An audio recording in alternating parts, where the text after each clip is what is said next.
Respected Mr. Mayor, respected Bishop, respected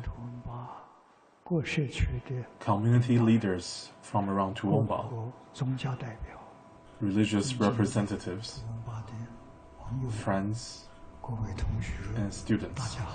Good morning. I would like to welcome you to join us in this forum. Just a moment ago, we have heard the speech from Mayor. I feel deeply joyful.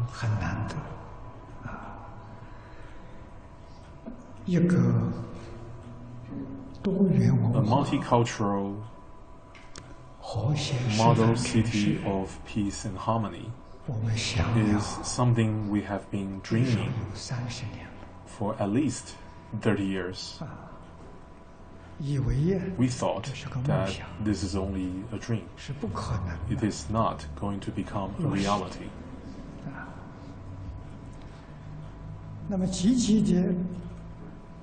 So what made all this possible? I believe we can trace this back to United Nations.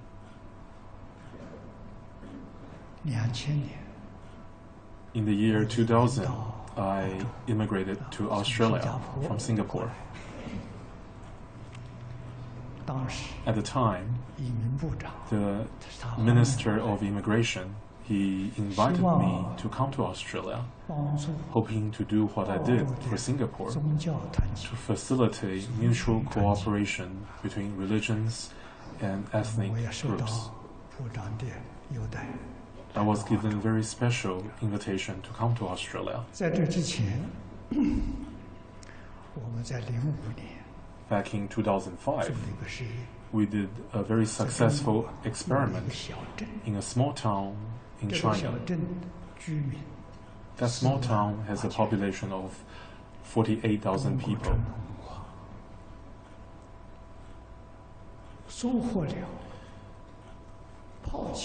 Throughout China, people have been ignoring the traditional Chinese culture and its value for many, many years. I believe the traditional Chinese culture and values are something that's truly good for everyone. Sadly, it has been ignored by a lot of people. Over the years, I feel that there is someone who understands Chinese traditional cultures deeply and profoundly, and this person is Professor Arnold Toynbee from UK. I believe even if you look throughout China, you will not find another scholar who understands Chinese culture as deeply as he did. He passed away in 1975. He was 85 at the time. On many occasions, he mentioned that in order to resolve the social issues of the 21st centuries, we need to rely on Confucianism and Mahayana Buddhism. Both were found in Chinese culture. So he put a lot of hope into the Chinese teachings. He mentioned this many times, but he only received lukewarm receptions about this comment. Obviously, many people have doubt about his words. So he was questioned several times. Why was it that he placed such confidence in the traditional Chinese teachings?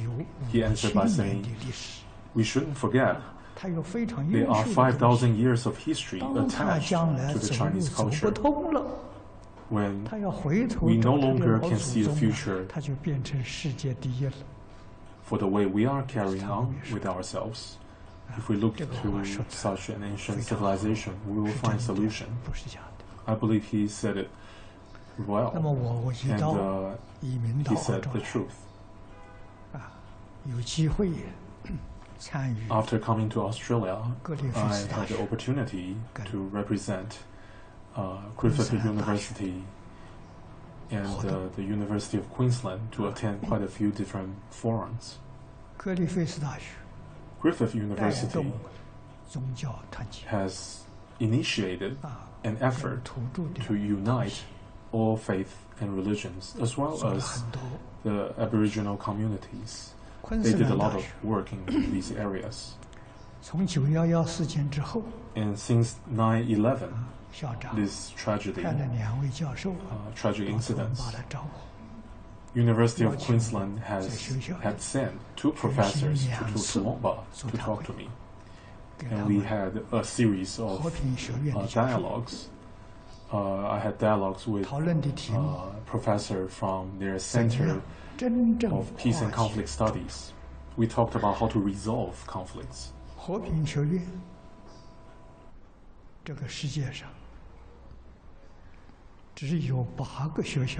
Center of Peace and Conflict Studies.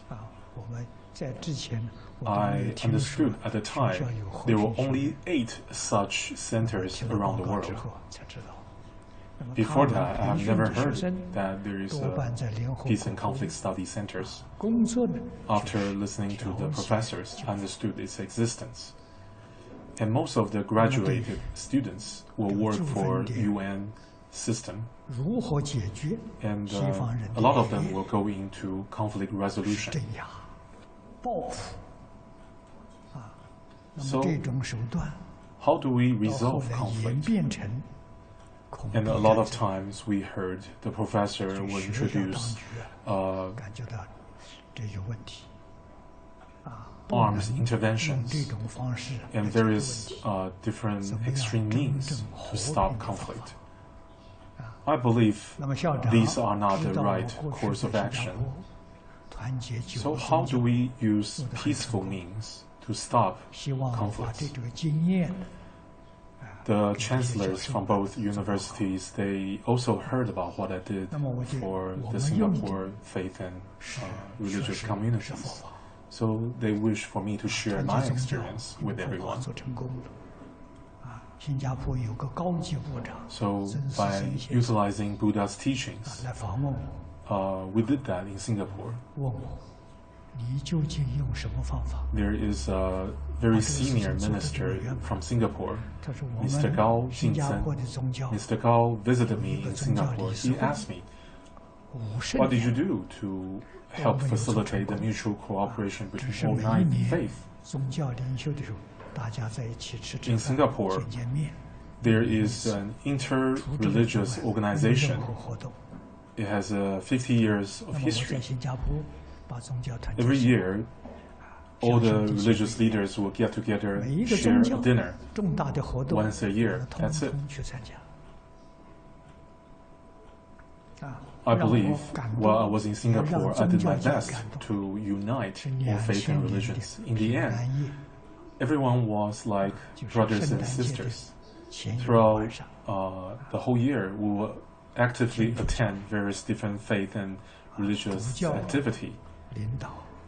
We attended the Christmas Eve Mass. Representing Buddhists, we had 50 ordained monks and nuns wearing the most formal robes attending this Mass in the cathedral. I believe it was one of the first in history. Everyone was very happy. Everyone was touched. When religion can work together like this, like brothers and sisters, it's such a wonderful thing. When every time one particular religion has an important event, all 9 religions will participate. The atmosphere was very peaceful and harmonious. The president of Singapore at the time praised all who attended these events. And I believe Australian Minister of Immigration heard about what we did. That's why he invited me to come to Australia. to help to do the same here. So my immigration process was very easy and smooth when I moved to Australia. Once I reached here, Australians are truly wonderful.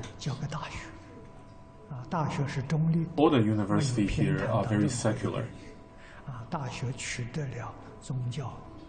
And it's a mutual ground for all faith and religions to come to the university to share an event. So since 9/11, the Chancellor of University of Queensland asked me to join their peace forum. So in the forum, I share what I have learned from the Chinese traditional culture and what I've learned from Mahayana Buddhism. Conflict started, and on the surface, we see conflict between ethnic groups, conflicts between nations. These are on the surface. But the root of conflict is something we need to find out. That's how we can resolve this problem. The fundamental problem can be traced to family. We see conflicts happening in the families. Just look at the media, what they have reported to us. Look at the divorce rate around the world. When there is a divorce, that means there's a conflict within the family. When there is a conflict in the family, there is conflict between siblings, between husband and wife. So when such a person steps into the society, how can he or she not bring conflict with them? So the conflict in the family has to be resolved. But there's one level deeper. There is a conflict from within ourselves. A lot of people find this difficult to comprehend. From a Buddhist point of view, there is a conflict between innate self and the acquired habit. To put it more simply, if there is a profit in front of you, do you want to possess this profit, or are you willing to share that profit with everyone? If everyone wants to grab hold of that profit, then you are in conflict. So if we can resolve this conflict from within ourselves, then there will be no more conflict. So today, it is our education that needed help. I lived in the US for over 10 years, all the way from kindergarten. Teachers and parents are teaching the children how to compete with one another. This is not a good way to teach. When we escalate competition, we have conflict. When we escalate conflict, we have wars. A lot of people feel that they need to compete in life to be able to get ahead. But when we have such a mindset, how can we have peace and harmony in our world? So, ancient Chinese taught about yielding. As the children, we were taught to yield. We were taught to be humble. When we yield, how can we not have peace? How can we have conflict when we are able and we were willing to yield?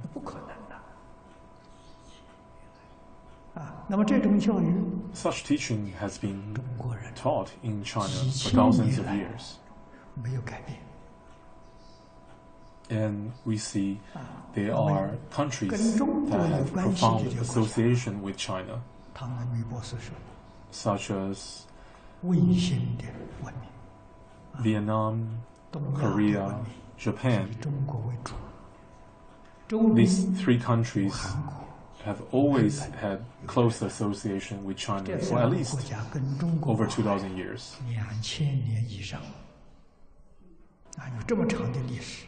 Japan enjoyed over 1,000 years of prosperity and peace.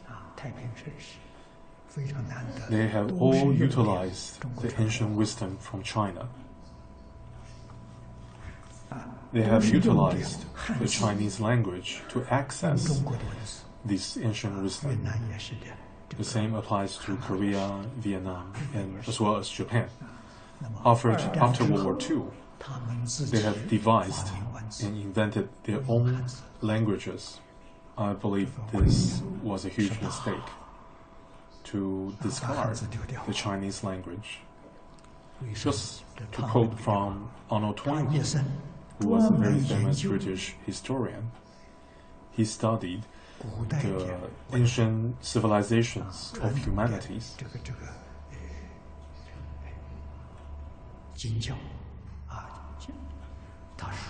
He said, out of all the ancient civilizations around the world, he believed the Chinese civilization has the most to offer.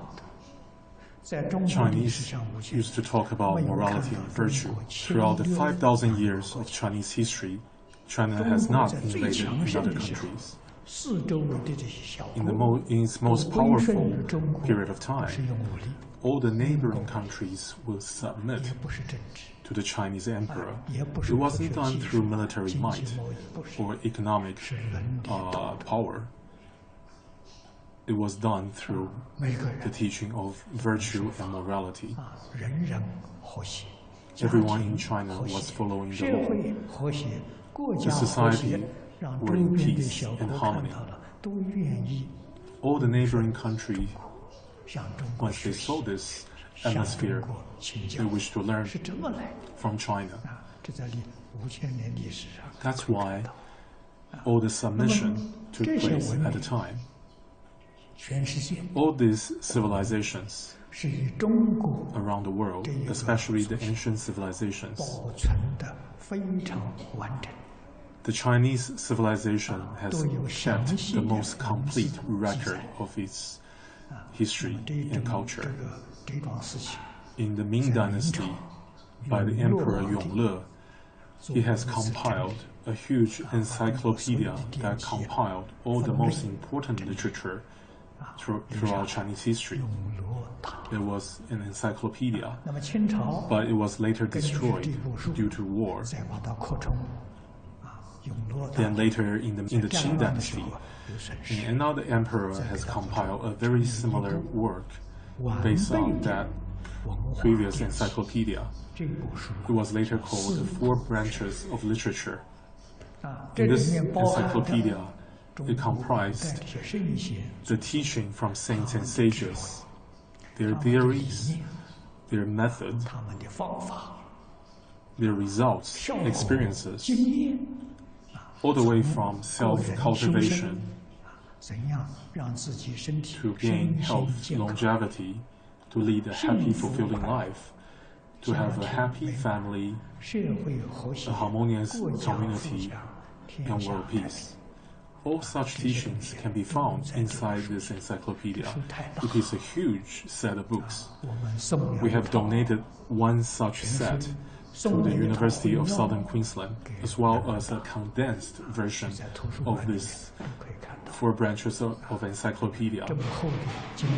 The original set, there are 1,500 volumes, and even the condensed version comprised of 500 volumes. Such huge set of collection cannot possibly be studied by a person in one's lifetime. About 1,300 years ago, in Tang Dynasty, there was an emperor. His name was Tang Taizong. Although he was the emperor, he wasn't a dictator. All the national affairs he will consult with his ministers, and he will consult experts and scholars. He was the emperor, but I believe his very democratic at heart. He asked the scholar to compile a set of books. It was later translated as The Governing Principle of Ancient China. Basically, this book was compiled by scholars looking through all the literatures all the way from Yellow Emperor until his time in Tang Dynasty. Anything that's related to self-cultivation, governance, and this set of books was thus compiled.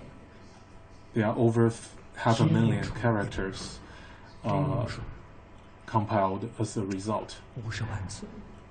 And the glorious, the most prosperous era of time in China, Chinese history, which was known as the Tang Dynasty, I believe this is the result of this particular set of books. After the Tang Dynasty dissolved, this set of books disappeared from circulation. And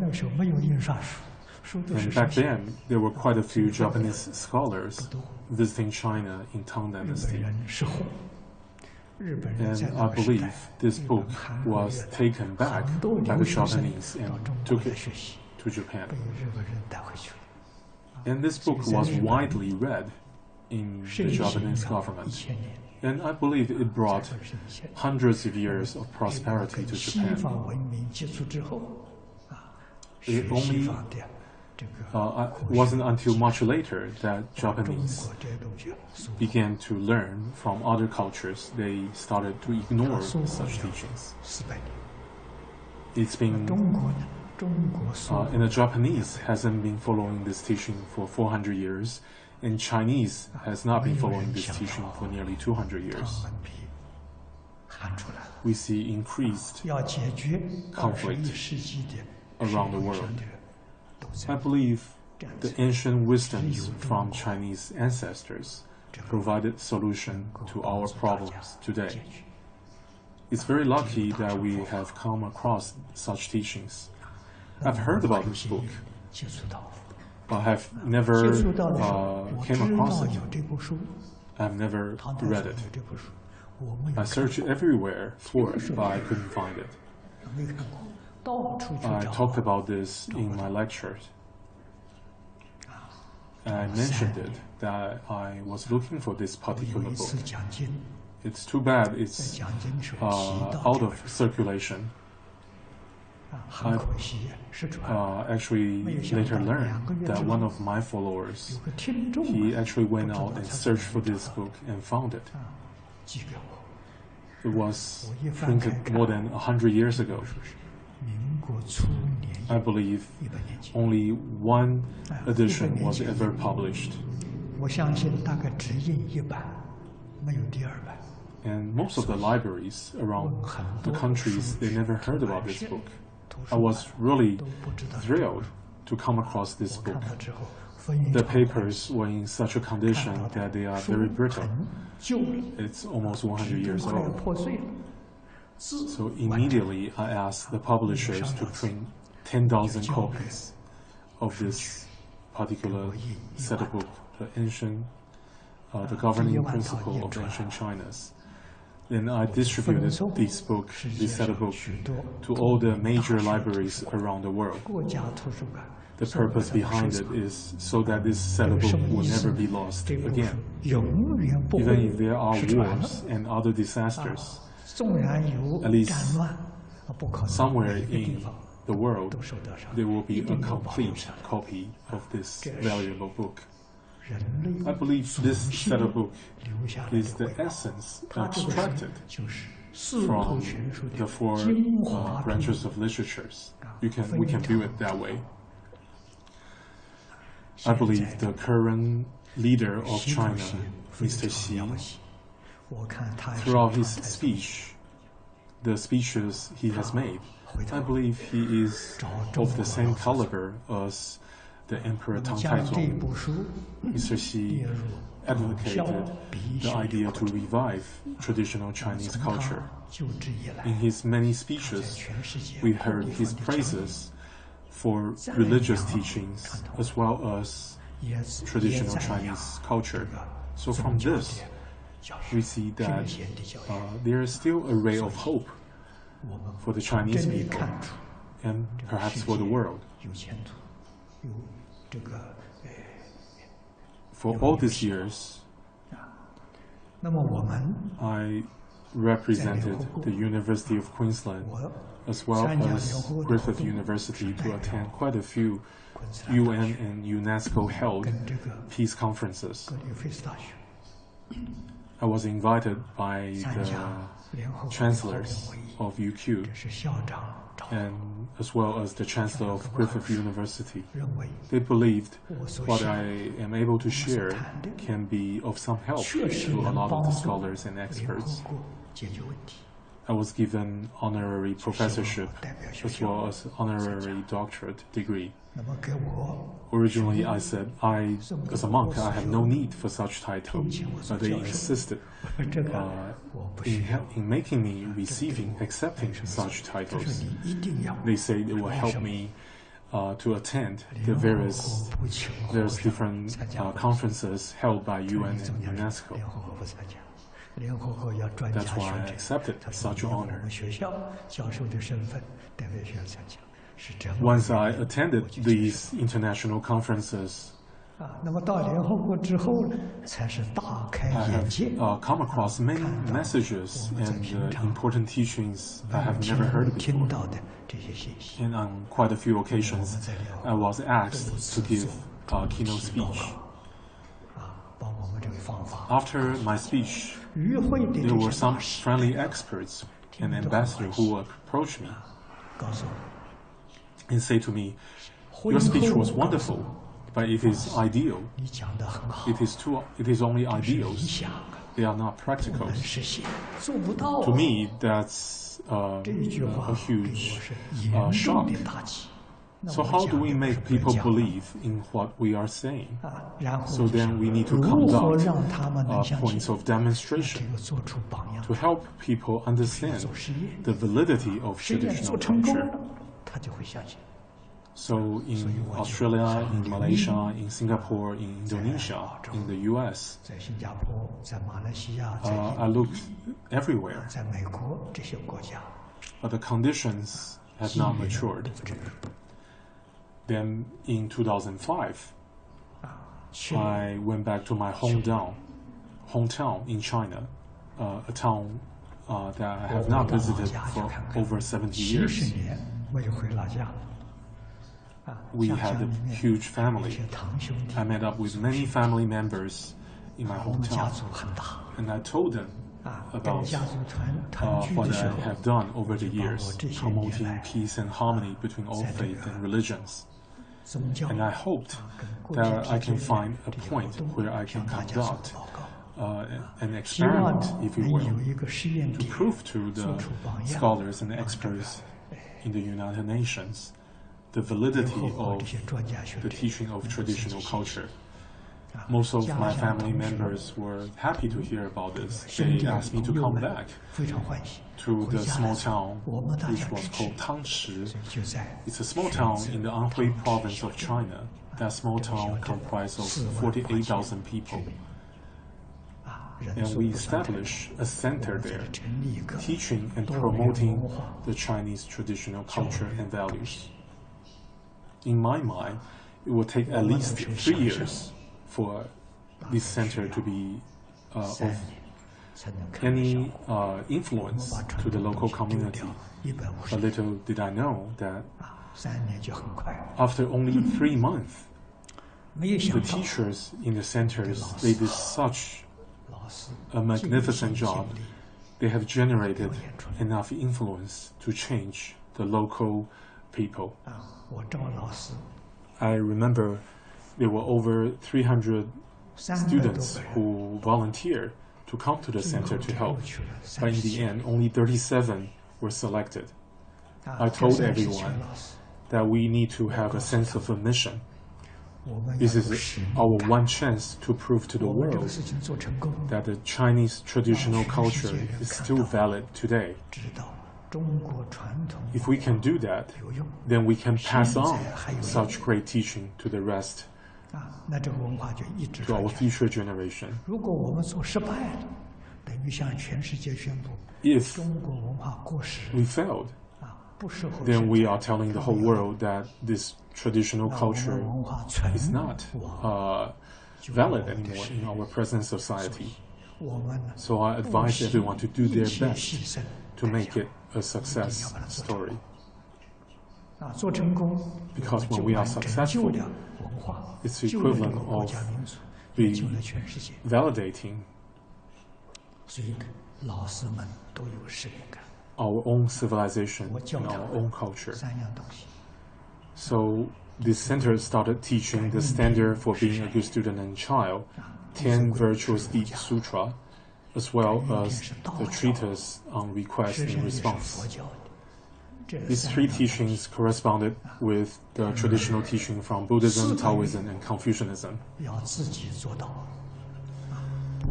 Such teachings are not for us to give lecture on. It is for us to practice it in our daily life. When we interact with people, with affairs, with different, dealing with various different things, we need to exercise such teaching, practice them in our daily life. These 37 teachers, they were truly incredible.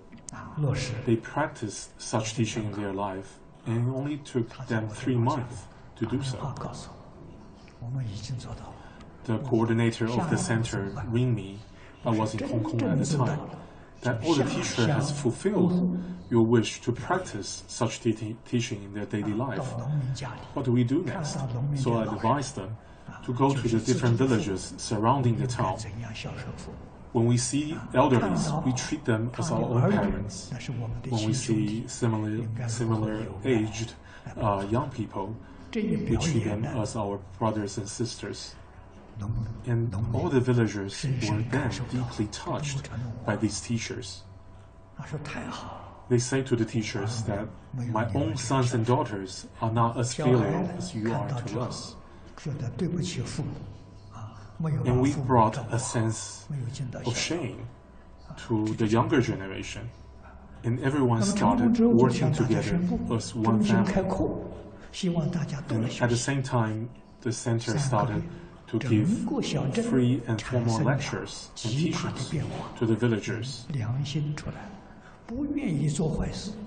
And a lot of the wrongdoings has been gradually abandoned by the people in this town because they have come across such a wonderful teachings and examples. So in a very drastic moment that the town has been changed. And the next year in 2006, we had the opportunity to be invited by UNESCO to be the host to celebrate the birth of the Buddha. And in that celebration, we presented what we did in this small town. Many ambassadors and delegates from UNESCO, they took interest in this project. But because of various different affinities, they were eventually not able to go as a group. But I know as a fact that at least 30 of the ambassadors, they visited this center in China in private capacity, and they witnessed firsthand what happened there. And there are many friends there who still remember this center. It was really a successful event. So today, I have returned to Toowoomba. I see all the way from the government to the religious leaders, leaders from various different communities, all aspired to make Toowoomba a model city of peace and harmony. I am very grateful to Mr. Hanif, who made all this possible by providing the connection with everyone. Let's all work together to make Toowoomba, to build Toowoomba, to be the first model city of peace and harmony. And then we introduce this, what we have achieved here in Toowoomba, to the whole world through UN and UNESCO facilitated venues. Let's resolve all conflicts. Let's resolve all confrontations, eliminate wars, and bring stability, peace, and harmony to the whole world so that people can enjoy a fulfilling and happy life. Let's start from Toowoomba first, and let's influence the rest of the Australia and extend that to influence the rest of the world. So everyone in Toowoomba matters. Everyone in Toowoomba can contribute to save our world. This is an unprecedented opportunity presented in front of us. We should do our best to contribute our best to make it a reality. Let's be leaders. Let every single one of us be leaders. And I wish to start a series of teaching programs, teaching about morality and virtues. Perhaps towards the end of this year or beginning next year, we will start this series of programs. I hope all faiths and religions in Toowoomba can be leaders in such a manner to teach about the morality and virtues to be found within your own faith. So if this series of programs is successful, then we will go into the next phase of holding long forums. Perhaps we will think about establishing a hotel, a conference center to conduct these forums. Then, as a third step, we can establish graduate schools that will nurture teachers and future professors. Then, as a fourth stage, we can think about establishing a multi-faith universities. I wish to establish a place where we can nurture the teaching of all faiths and all religions, and we can fulfill the vision that the whole world is like one family. The teaching, the method, the experiences, the result found in all faith and religion, these are such treasures that should be shared by all of humanity. All these teachings from different faiths, different cultures, different ethnic groups, they should be shared, treasured by all of humanity. If we can inherit such a treasure and promote such great teachings. I heard that in the UK, starting from elementary schools and even kindergartens, the study of Chinese language has been incorporated into the curriculum. The Education Ministry was being asked about why it was the case. Then one of the curriculum policymakers answered by saying that Chinese language is very important. They want to give the students in UK a head start because Chinese language may one day become a world language. So we need to do our best to cultivate, to nurture our young children. Oh, I believe the time is up. I will end my talk here. Thank you. Let's all work together to make Toowoomba a true success so people can look up to Toowoomba as the best place on earth. Thank you.